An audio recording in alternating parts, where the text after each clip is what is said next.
Hello, good day. This is Dr. John Pendleton and Dr. Jane Pendleton, and we're outside and we're going to fertilize the trees. Janie's already fertilized the yard.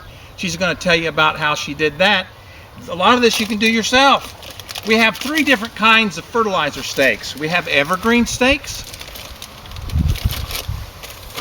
we have tree and shrub stakes, and we have stakes for fruit trees. These are pear trees, so we have two of them. We're going to fertilize those, and then we'll go over into the orchard area, and we're going to put one stake per tree, with the different apple trees, cherry trees, and other different peach tree that we have.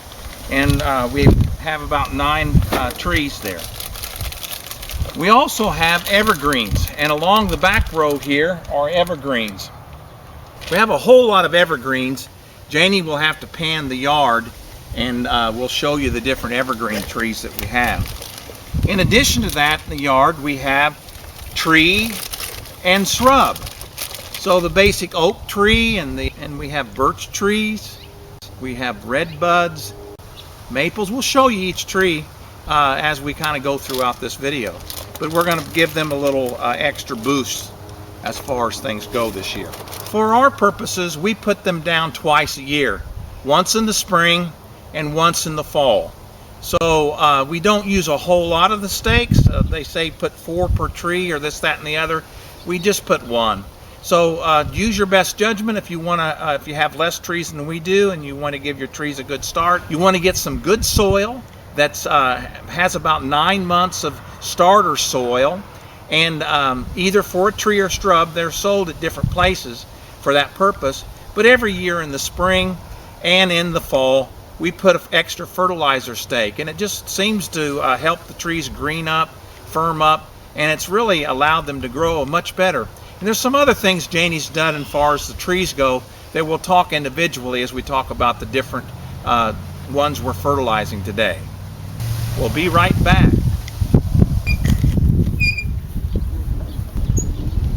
Okay, so what you want to do is you just want to put your shovel in the ground, maybe probably about 7 inches. You want to push your shovel forward, just like that right there. Have you hold that right there.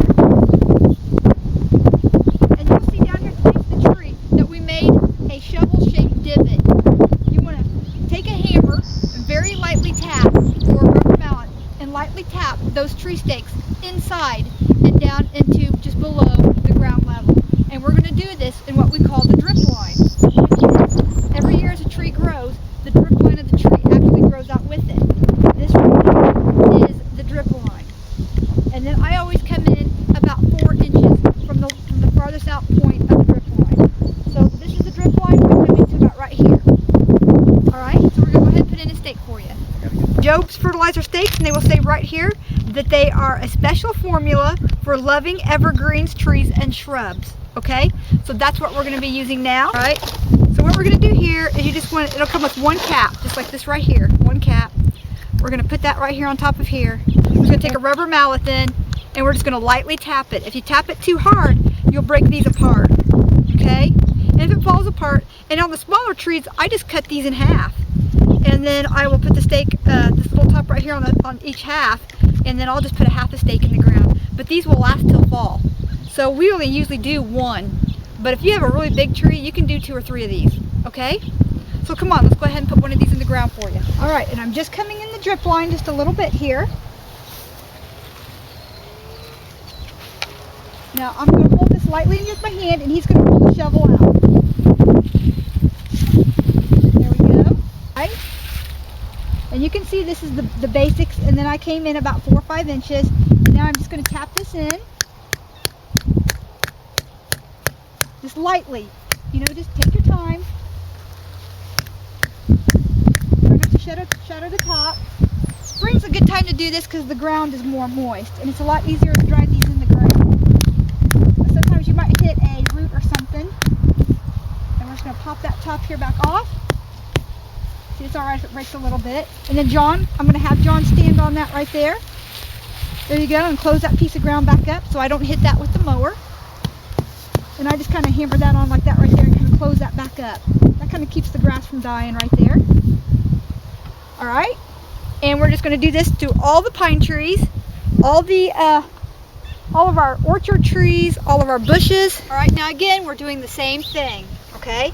We just put the shovel in the ground. And on these types of trees here, I actually went about 2 or 3 inches outside of the drip line. And remember, we have a slope here away from the house, and it's pretty steep here. So I always put my fertilizer stake on the top side of the slope of the bush. That way when the rain comes off the house and off the yard and down into this drainage ditch behind this bush here, the bushes, that way it hits that fertilizer stake and pushes that fertilized water towards the root system. So that's why I'm putting my 1 stake on this side of the bush, because this is the side the slope is on.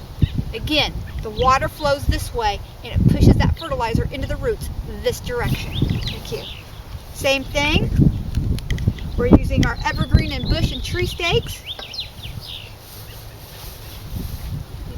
A little bit. There we go. It was hitting the.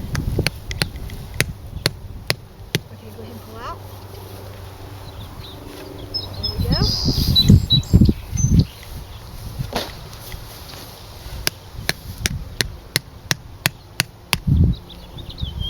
Right there.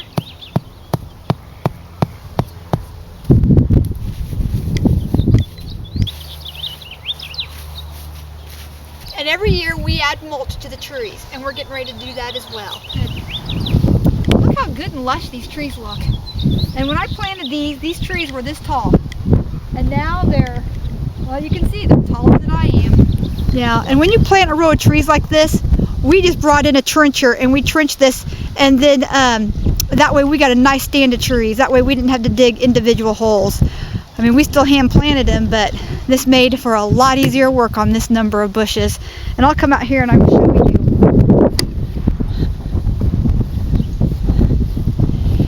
It goes like that all the way down and all the way down the other side. You can see how this comes downhill and why we would put the stakes on the other side of the tree. See, the water runs down the hill on this side. All right. So we'll go over here and we'll hit our pear trees, our cherry trees, our apple trees. We've got about 9 trees in our orchard, and we're going to hit all those with the orchard stakes. Here we've got the oak tree and the birch tree and the bigger maples over here, and another flowering cherry, which is not an actual cherry tree, it's just a flowering cherry tree. And we will hit all those with regular tree and bush stakes. All right, so when we get done, we'll be right back. Well, we'll be right back. We got a lot of trees to do. Get that shovel ready. Yeah, look how good our pine trees and stuff look though. And when we planted these, I have to tell you, these trees were really small right here. They were probably no higher than my hip. They were hip size when we planted them. This one right here, it was probably about 1 foot tall when we planted it. It's probably about maybe 4 or 5 years old now. But they all look really good and healthy. I mean, look at the size on that to John now. It's really put on some size. These right here are putting on some size. This one right here has been moved about 6 times, so we keep moving it. And then we've got another one. We got a Black Hills pine. We got Norway spruces. We've got, here's a blue spruce right here. So yeah, we've got some nice pine trees here. A pin oak and One's a white oak and one's a pin oak, isn't it? I think so. All right. So there you go. And this is all going to be beautiful up against our outdoor fireplace, where you guys remember that's my herb garden there. And we're getting ready to head there to clean that up in just a minute.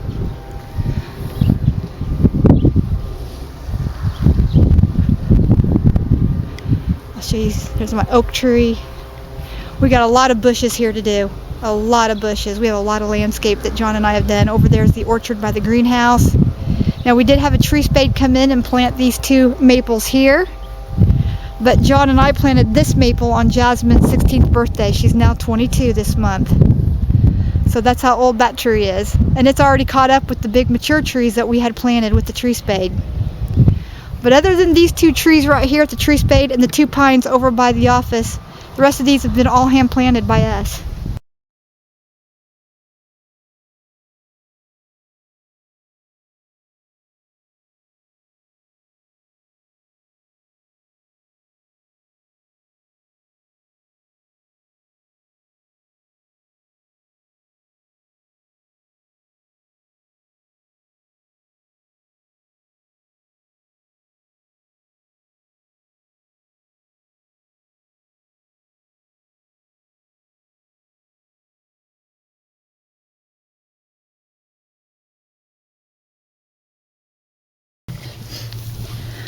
Alright, so now I'm just going to use these Job's fertilizer spikes.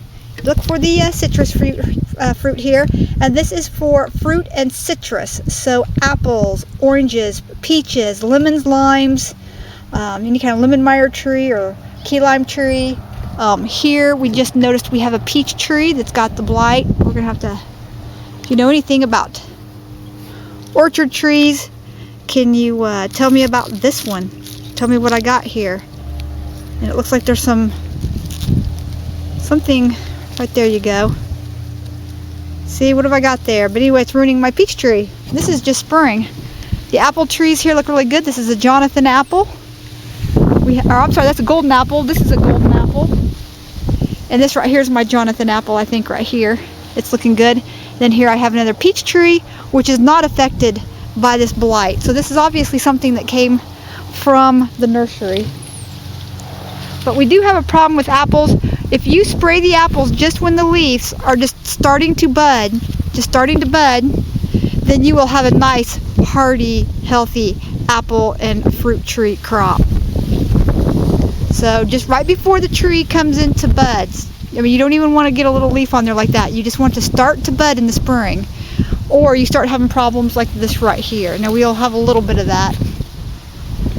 But yeah, we'll have to come in here and try spraying it again. And I want to show everybody how big my orchard's getting. Apple, apple, apple. We lost our cherry tree right here due to the rabbits last year. And then you can see these other two pines that are down the side of the house here. And there's Lexi. There's my doggie. And then we just got a nursery crop of pines that we planted back here that we'll bring back in on the property when they're a little bigger. Yeah, you couldn't have got a fence to grow that tall. Legally, we were only allowed... These were little when we planted them. Yeah, legally, though, we were only allowed to have a 6-foot tall fence. And I wanted a living fence. I didn't want to do it that way. And look how beautiful that is. And that's a good almost 9 feet tall now, some of those. So, so if you want to block your view, use a natural hedge, a natural fence, instead of one of those fake fences like you see over here at these houses. These don't have to be stained, they do have to be watered. It's a lot of upkeep. Again, when I planted this, we actually trenched about 2.5 feet deep first, and then we planted with some fresh sand and soil.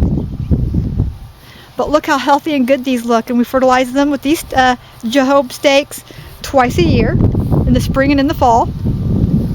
A good time to fertilize is right now when it's starting to put on fruit. Alright, and I got the greenhouse all cleaned out and it's all ready for fall. So alright, so we'll finish putting the stakes in our fruit trees next. Now on the fruit trees, we want to do the same thing. We're going to follow this water, the drip line, down right here, and we're going to put a stake in about right here. Okay? This is after you've pruned it back. So you prune it back in the fall, and wherever your drip line is here in the spring, then this is the way. And you want to keep your apple trees pruned. You want them nice and thick, nice and lush. They'll put on a lot of apples. Look at all the apples coming on there. We're probably going to have the best crop yet. So I'm excited. And you don't want to get your apple trees too big, because I got a glass greenhouse right here, and I don't want to break my glass. So just be sure and keep your fruit trees away from the glass a little bit. This right here by John was supposed to be a plum tree. It's never flowered. It's never done anything. I don't know if it's a sucker or what, but we had 2 of them, and this one's doesn't even bloom in the spring. It doesn't do anything.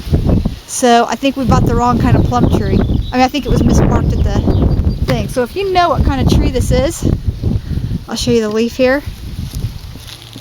If you know what kind of leaf that is, yeah, let me know. Because it sure looked like it sure was built like a fruit tree. But some of them are suckers coming off the bottom of plants that they give you, and they graft them or whatever they do to them, and you just don't. And then right over here is the cherry trees right here. We planted a new cherry because we lost a cherry. So anyway, this is Dr. Janie Pendleton with my husband, Dr. John Pendleton, teaching you how to fertilize your orchard, your bushes, your trees, and your evergreens. And these stakes really work. We really like them. We're not being paid by this brand. We're telling you that the Job's brand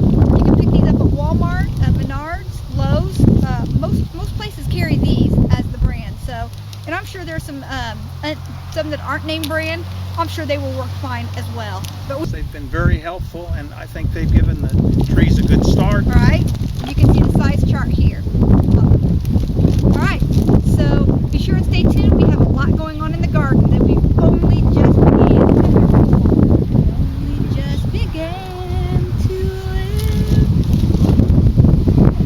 Building horizons that are new to us, making mistakes along the way. Together,